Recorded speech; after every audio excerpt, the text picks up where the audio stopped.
Hello ସାଙ୍ଗମାନେ, good morning. ଆଜିର new ଭିଡ଼ିଓକୁ ସ୍ୱାଗତ। ସକାଳୁ ସକାଳୁ ଆଜିର କାର୍ଯ୍ୟକ୍ରମ ମୋର ସରିଗଲାଣି, ମାନେ ନିତ୍ୟକର୍ମ ସରିଗଲାଣି, ଗାଧୁଆ ପାଧୁଆ ସରିଗଲାଣି, ଡ୍ରେସ୍ ପତ୍ର ରେଡ଼ି। ଖାଲି ଟିକେ ଶୀତ ହେଉଛି, ଟିକେ ଜ୍ୟାକେଟ୍ ପିନ୍ଧେଇକି ଆରମ୍ଭ କରିବା। ଜ୍ୟାକେଟ୍ଟା କେମିତି ପିନ୍ଧିବା? ଜ୍ୟାକେଟ୍ଟା ପଦାକୁ ନେଇ ପିନ୍ଧିଦେବା ଆଉ ଛାଡ଼, ଘରେ ପିନ୍ଧିବିନି, ପଦାରେ ପିନ୍ଧିବି। ଆଉ ଆଜିର ନ୍ୟୁ ବ୍ଲଗ୍କୁ ସ୍ୱାଗତ। ସକାଳୁ ସକାଳୁ ତ କାର୍ଯ୍ୟକ୍ରମ ମୋର ଗାଧୁଆ ପାଧୁଆ ସରିଗଲାଣି, ମୋର ସରିଗଲାଣି, କିନ୍ତୁ ମିସ୍ତ୍ରୀଙ୍କ ଟକଟକ ଟକଟକ ଚାଲିଛି। ଇସ୍ତ୍ରୀ ଆଉ ଡକ୍ଟର ସରି। ମଣିଷ କାଟିକି ସିଲେଇ ସିଲେଇ କରିଦଉଛି, ମୁଁ ଅପସନ୍ଦ କରି। ହଁ ଓକେ। ଡକ୍ଟର ସେଠି ମାନେ ସିଲେଇ ଡକ୍ଟର ସେଠି ଘସ ଘସ ସକାଳୁ ସବୁ ସମୟ ହୋଇଛି ବୋଧେ 8ଟା ବାଜିଲା। ଏଠି ଡକ୍ଟର ତାଙ୍କ ଅପରେସନରେ ମାତିଛନ୍ତି। ଡକ୍ଟର ପୁରା ଅପରେସନରେ ମାତିଛନ୍ତି। କ'ଣ ସିଲେଇ କରିଦଉଛି, ଆମେ ଆଉ କଣ କରୁଛୁ? ସେଇ କାମ ତ ତାକେ ଜୀବନ ଅଛି, ଆଜି ଜୀବନ ନାହିଁ। ଆଉ କଣ ନାଡ଼ା ବଢ଼ିଯାଇଛି ନା ଡେଲିଭରି? ନାଇଁ, ମୋଟା ହେଇଯାଇଛି ତ ପତଳା ହଉଛି। ନାଡ଼ା ବଢ଼ିଯାଇଛି, କଟାକଟି ଚାଲିଛି। ଆଉ ଡ୍ରେସ୍ ମରାମତି କାର୍ଯ୍ୟକ୍ରମ ଚାଲିଛି, ମାନେ ସରସ୍ୱତୀ ପୂଜା ଯେହେତୁ ଆଜି ବି ଗୋଟେ ସରସ୍ୱତୀ ପୂଜା। ସରସ୍ୱତୀ ପୂଜାରେ ସବୁ ଛୁଆ ଦେଇକି ଯାଇଛନ୍ତି ସବୁ ଡ୍ରେସ୍ ମାରିବାକୁ। ଡ୍ରେସ୍ ଏଠି ମରା ଚାଲିଛି ତାଙ୍କର, ସେ ସବୁ ଆସିକି ନେଇକି ଯିବେ। ସେଥିପାଇଁ ସକାଳୁ ସକାଳୁ 8ଟାରୁ ଷ୍ଟାର୍ଟ। ମେସିନ୍ ଖଟ। କ୍ଲିନିକ୍ ଖୋଲା ଯାଇଛି ସକାଳୁ ସକାଳୁ। ଲିସିନି ବା ଯାଇଛି କୁଆଡ଼େ।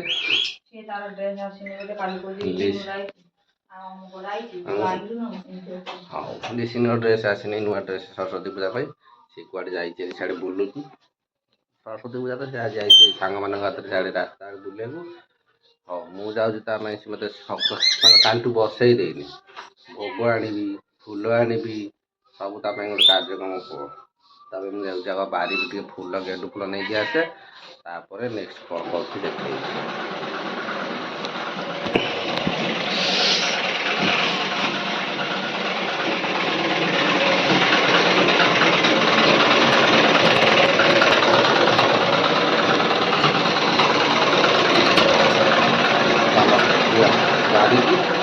ବାରିରୁ ଆସିଲେ ଫୁଲ ନେଇକି ଆସିଲେ ତାପରେ ଦେଖେଇବି। ସକାଳର ମୌସମ ତ ପୁରା କୁହୁଡ଼ି ରେଡ଼ି।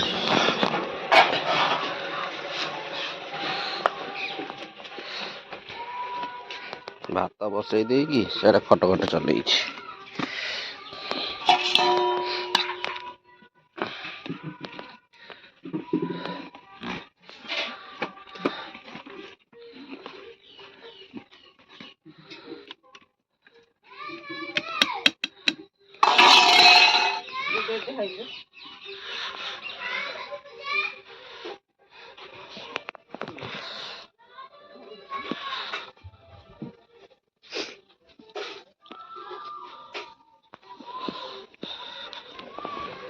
ପାଣି ଫାଣି ନାହିଁ।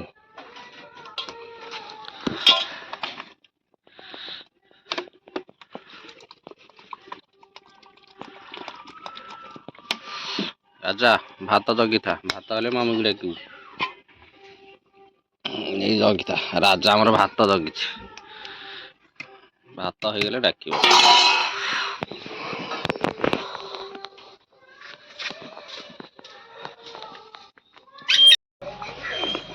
ମୁଁ ଯେଉଁ ବାଡ଼ିକି ଯାଇକି ଫୁଲ ନେଇକି ପଳେଇ ଆସିଲି। ଫୁଲ ନେଇକି ଆସିକି ଏଇଠି ସକାଳୁ ସକାଳୁ ପୁଣି ଗୋଟେ ଖଟିଆରେ ଲଗେଇଦେଲେ।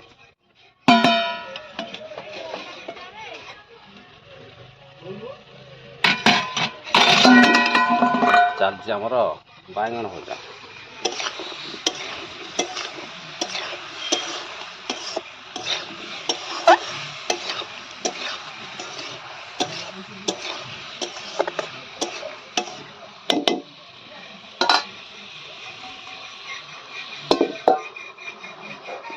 ବାଇଗଣ ଭଜା ଚାଲିଛି, ପଖାଳ ଖିଆ ହବ।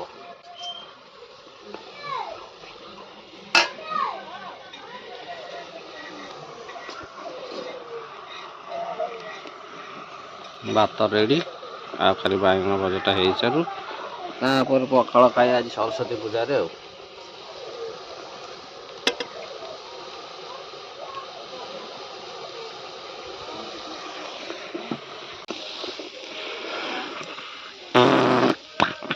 ଶୀତ ବୋପାଲୋ କି ଶୀତ ଦେଖ ଦେଖ ଦେଖ ଗୋଟେ ସିଧା ଶୀତ ଦିନେ ଗାଧେଇବନି ବୋଲି କାଇଁ ଆଗରେ ପଶିଗଲୁ ଗାଧେଇକି ଆସି କୋକୋଟି ଆକାଉଛି ଦେଖ ଖରାରେ ବସି ଏମିତି ଶୀତ ଆଜି ଏଇଥିରେ ସକାଳୁ ସକାଳୁ ଗାଧେଇବ ସରସ୍ୱତୀ ପୂଜାକୁ ଯିବ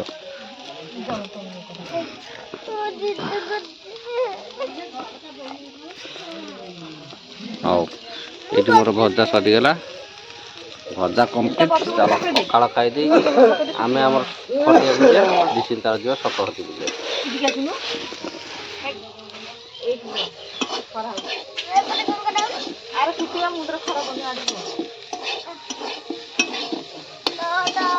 ନଅଟା ହଉ କାଇଁ ବୁଲୁଥିଲୁ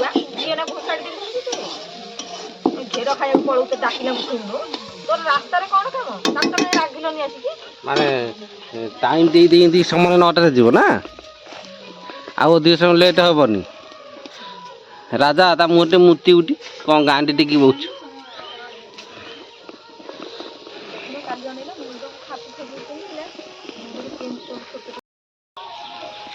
ଶୀତ ଦିନିଆ ସକାଳ ଦେଖ ଶୀତ ଦିନ ସକାଳରେ ଆଜି ସରସ୍ୱତୀ ପୂଜାର ହାପି ନ୍ୟୁ ଇୟର୍ ସରସ୍ୱତୀର ୱିଶେସ୍ ଆଉ ସକାଳୁ ସକାଳୁ ମୋର ଭଜା ଭଜି ଚାଲିଛି ଆଉ ନିଶ୍ଚିନ୍ତ ପୂଜା ପୂଜି କରିବାକୁ ଯିବ ବୋଲି ଆସି ଗାଧେଇ ପାଧେଇ ଖରାରେ ବଇଛି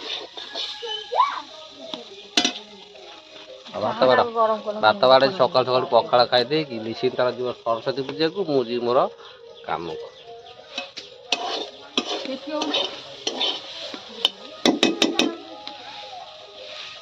ସକାଳୁ ସକାଳୁ ବାଇଗଣ ଭଜାକୁ ଆଳୁ ଭଜା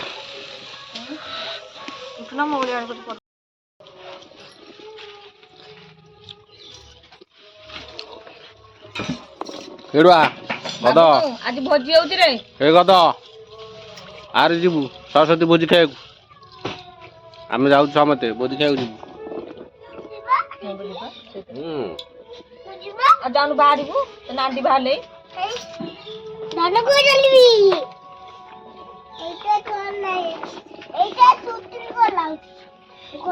ଧାନ ସାଡେ ନେଇକି ଛାଡ଼ିବୁ ରାସ୍ତାରେ ଶୁଖିବ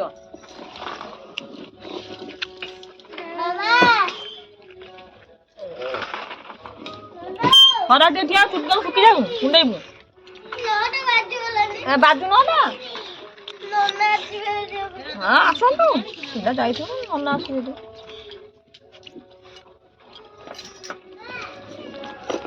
ଗୋଳ ପ୍ଲସ୍ ନୁହଁ ବେଶୀ ନେଇକି ହାତରେ ଟିକେ ମାରିଦୁ ବେଶୀ ନେଇ ଘଷି ଦେଇକି ହାତରେ ଗୋଳ ମାରିଦୁ ଘେସି ଯେମିତି ଯା ଯା ମାରୁଥା ମୁଁ ଯାଉଛି ସାଇ ସାଇଲି ଯାଉଛି ଯା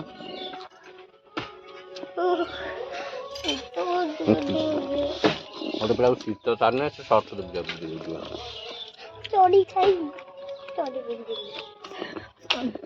ଏଇଠି ଏମିତି କହିବା କଥା ଯାଉନ ହେଲେ ନ ଦେଖିବୁ ହଁ ସାଙ୍ଗମାନେ ଏବେ ତ ସନ୍ଧ୍ୟା ହେଇଗଲାଣି ମୁଁ ମୋର କାମ ଯାଇଥିଲି ଆସିଲି ଏଇ କାମରୁ ଆଉ ଲିସିନ୍ ତାର ସରସ୍ୱତୀ ପୂଜା କରିବାକୁ ଯାଇଥିଲା ଏ ସ୍କୁଲକୁ ସରସ୍ୱତୀ ପୂଜା ସାରିକି ଆସିଛି ଆଜି ଆଉ ମୁଁ କିନ୍ତୁ ଫୋନ୍ କରିନି ଦ୍ୱିପହରେ କ'ଣ ଖାଇଲା କିନ୍ତୁ ପଚାରି ପାରିଲିନି ଚାଲ ଲିସିନ୍ ମୁହଁରୁ ପଚାରିବା ବୁଝିବା କ'ଣ ଆଜି ଆଇଟମ୍ କରିଥିଲେ ତାଙ୍କର ସ୍କୁଲରେ ଆଜି ଭୋଜି ହେଇଥିଲା ସରସ୍ୱତୀରେ କ'ଣ ଖାଇଲା ପଚାରିବା ଲିସିନ୍ ତାର ଏଇଠି ଶୋଇପଡ଼ିଛି ମା ଝୁଅ ଯାକ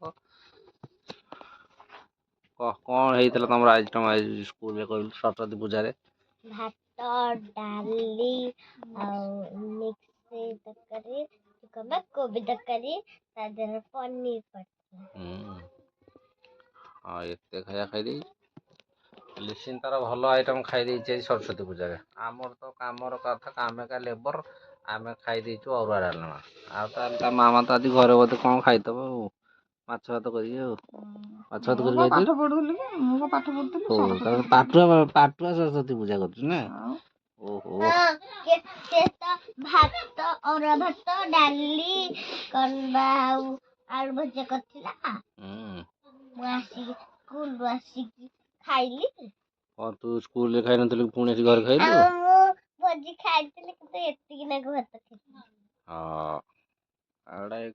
ଭୋଜି କରିବାକୁ ପଇସା ଦେଇକି ଭୋଜି କରୁଛି କିନ୍ତୁ ଅଳ୍ପ ଖାଇକି ଆସି ଘରେ ଖାଉଛି ଚି ଚି ଚି ଚି କାରଣ ମମ୍ମି ହାତରେ ଖାଇବା ତ ବଢିଆ ଲାଗେ ନେଇଗଲି ମମି କି ସ୍କୁଲରେ ମିଶେଇ ଥାନ୍ତୁ। ମୁଁ ଭଲ ରୋଷେଇ କରେନି, ହୁଁ ମୁଁ କରେ ନା କରେନି, ହଁ ନା ନା। କରୁ ବା ଖାଇ ଖାଇକି ଆମର ଡୋଲ ଖରାପ ହେଇଗଲି। साला दिमाग खराब है। ଆଉ କାରଣ ହୋଟେଲରେ ଖାଇ ଖାଇକା ସେ ପେଟଟା ଖରାପ ହଉନି। ମୁଁ ହୋଟେଲରେ କଣ ଖାଇ ଖାଇ ଖାଇବାକୁ ଦଉଛି ତମ ପେଟଟା ଖରାପ ହେଇକିନା? ଆଉ ଚାରି ପାଞ୍ଚ ଯୋଉ ଅଛନ୍ତି ତାଙ୍କର ଖରାପ ହଉନି। ହଉ ତାର ଅନ୍ଧାର ହେଇଯାଇଛି ଆଉ କଣ ସଂସାରରେ ଭିଡିଓ କରିବା? ଏମିତି ଅନ୍ଧାରରେ ବ୍ଲଗ ଚାଲିଛି ଆମର। ସଂସାରରେ ସେପଟେ ଏମିତି ଗୋଟେ କିଛି ଫ୍ଲାସ ଗୋଟେ ଲାଇଟ ଜିନିଷ ଜଳୁଛି। ନାହିଁ, ଏ ସଂସାରରେ ଗୋଟେ ଏମିତି କିଛି ଜିନିଷ ନାହିଁ ସେ ଯେତେ ମାନେ ଠିକଟା ହେଇଥାଉ ଭୁଲଟା କେବଳ ମୋର, ତମ ଆଖି ଆଗରେ। ରୋଷେଇଆଙ୍କର କଲେ ସବୁ ଠିକ। ହଉ ଚାଲ ଅନ୍ଧାର ଆଉ କେତେ ଦିନ ସୁଟ କରିବା? ଲାଇନ ତ କଟି ଯାଇଛି, ସେପଟେ ଗୋଟେ ଫ୍ଲାସ ଦେଉଛି, ଏପଟେ ଗୋଟେ ଫ୍ଲାସ ହେଉଛି। ଚାଲ ଆଜିର ଭିଡ଼ିଓ ରଖିଦେବା। ଭିଡ଼ିଓ ଭଲ ଲାଗେ ଲାଇକ୍ କରିବେ, ଚ୍ୟାନେଲକୁ ସବସ୍କ୍ରାଇବ କରିଦେବେ। Bye bye.